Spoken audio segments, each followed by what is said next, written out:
Good morning. I'm here today to go over your notes on Charles Darwin and natural selection, sometimes referred to as the theory of evolution. So, with today's topic, the past 2 weeks you've been spending a little bit of time talking about the evidence to support the theory of evolution. So, what you're going to be learning about today is more consistently or commonly referred to as Charles Darwin and his findings on the Galapagos Islands, and then the actual theory of evolution. So, of course, we're always going to define it. So, evolution is the process of change over time.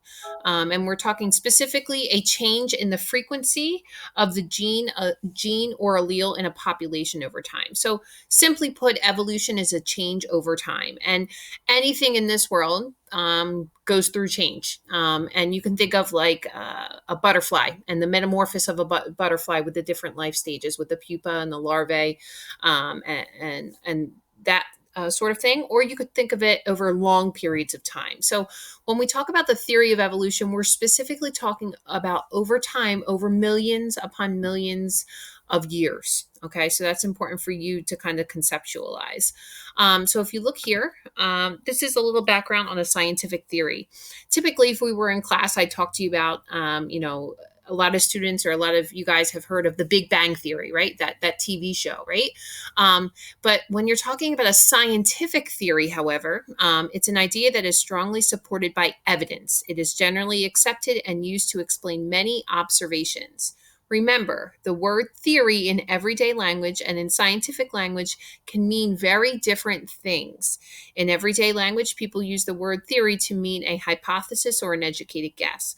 But in terms of this scientific theory of the theory of evolution, there's a lot of evidence to support it. And if you think back again to the past 2 weeks, that's why we talked about the fossil record, the embryology. That's why we talked about homologous and vestigial structures, and then the DNA evidence to support it. So we have the evidence, we know what the evidence is, and now we're going to kind of talk about that a little bit more in detail. So it all started with this guy. And if you think about Charles Darwin, and if you Google Charles Darwin, you probably won't come across this picture. But this is a very young Charles Darwin when he actually took his trip off the coast of South America to the Galapagos Islands. So he is referred to as the father of evolution. He proposed a mechanism for evolution, or the idea of natural selection.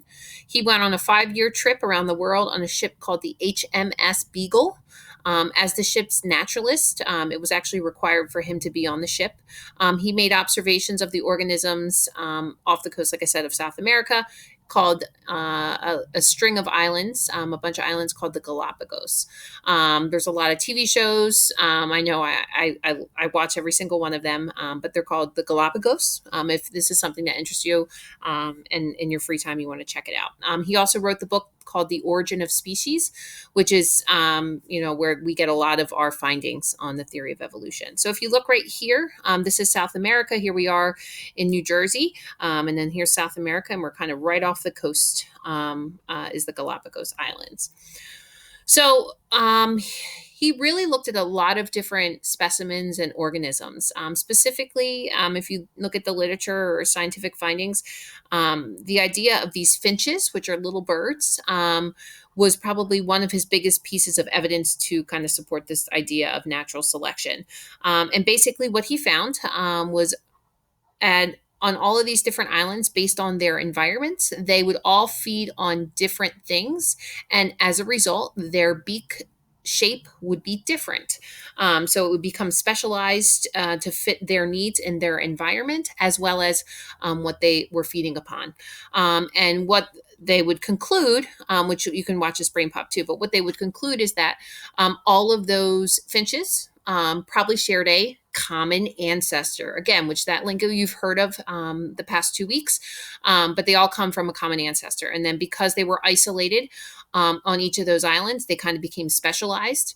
And fast forward through time, they changed. They adapted, they changed over time to be more specific for their environments. Okay, so that's Darwin's finches. He talked about this with the tortoises, the iguanas. There was, if you visit or if you've heard of any of them, there's so many species on those islands that he looked at.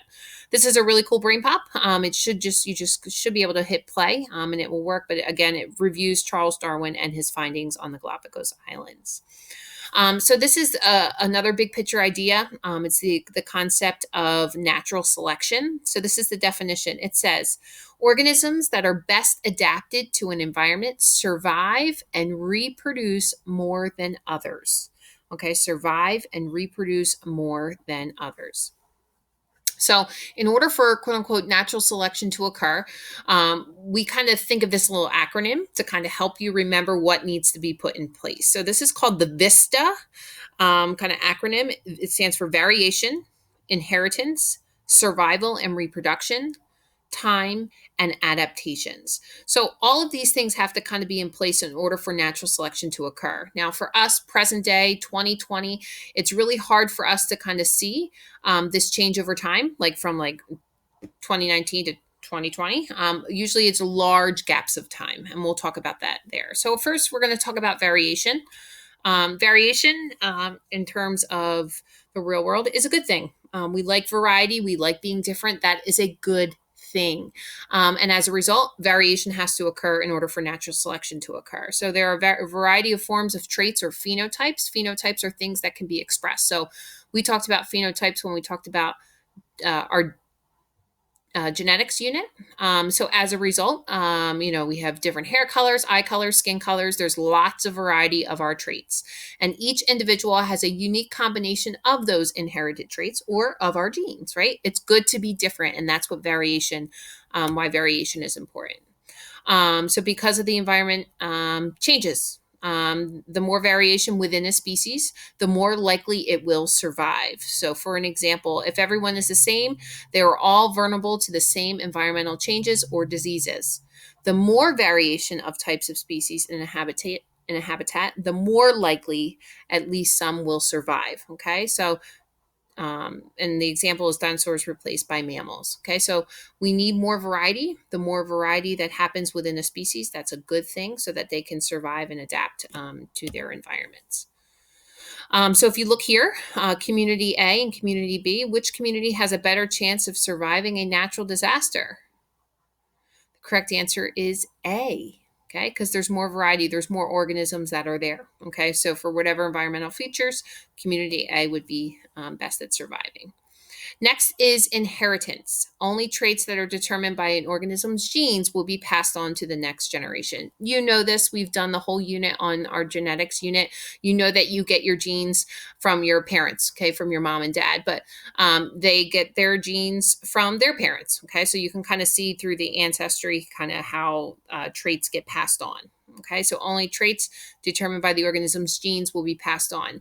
If there's an environmental influence, that won't necessarily be passed down. Like we say, like if you overexpose yourself to the sun and happen to have skin cancer, as long as that, if you have skin cancer, you won't necessarily pass that down to your offspring. Okay, but there are certain types of cancer, like maybe the BRCA gene for breast cancer, that can be inherited. So depending on the different types of cancer, it can be passed down from parent to offspring, or it could be just what we call an environmental issue in terms of cancer. Okay, so that's inheritance, getting things passed down from one parent to the next. So, what causes genetic variation through inheritance? Mutations or sexual reproduction. So, we've talked about mutations. They could either be good, bad, or neutral. So, just a change in the DNA sequence. Or sexual reproduction, new combinations of traits that form when your gametes are going to form. Okay, so that's your inheritance of the VIS, which is next. So, inheritance or variation, inheritance. The third part is survival. Or if you've ever heard of this, it's called survival of the fittest. So, evolutionary fitness isn't a measure of physical fitness, but rather reproductive fitness. Fitness, by definition, is the relative ability to survive and produce offspring in an environment. So, if you look at any organism out there today, if they have multiple offspring, they are considered to have a higher fitness than an offspring that maybe, or a parent that, or parents that only had one offspring. Okay, so be able to survive and produce offspring in the environment, or more offspring in the environment. Okay, and here's another brain pop. Again, more on Charles Darwin and the finches and this idea or concept of natural selection. So again, this is the third, the VISTA, VIS. S is survival and reproduction. So individuals compete for limited resources. Some examples of those resources could be food, shelter, and then mates. So individuals with traits best adapted for the environment are able to outcompete other individuals for those same resources, allowing them to survive and reproduce more. Sometimes they say survival of the fittest. Sometimes, only the best ones survive. That's that kind of in nature, that kind of similar concept. Here's just another little comic that we found. The fourth one, the VISTA, VIST. T stands for time. Evolution occurs over many generations. Okay, so you look at this picture right here. This is dealing with bacteria. So they reproduce very fast. But if you're talking about like you and I as humans, these changes are going to take a long time for them to be seen. And then lastly, of the A, VISTA, is adaptations. Adaptations you've heard of before, but by definition, it's an inherited characteristic that increases an organism's chance of surviving and reproducing. Over time, natural selections causes adaptations to become more common in the population. So if you see this picture, this graphic, and you'll actually be doing a couple of different activities, explaining this concept. But if you see in this first frame, there's a couple white mice and a couple gray mice. Over time, because the white mice can be easily spotted by a predator, they're going to be eaten, and they're going to be less of them in the third frame, which is just showing you over a time period. Okay, so they're your adaptations. There's the classic example of the peppered moth. Peppered moth in the Industrial Revolution kind of became a big, present day modern example of evolution in action. So this is a bird that feeds on a peppered moth. Before the Industrial Revolution, you can see here that this moth was kind of blended in very well. So the bird would feed upon this moth, the darker moth. But because there was variety, and then over the Industrial Revolution, which took a gap of time, but the white moths, which were at one point surviving better than the black moths, now they can be easily spotted.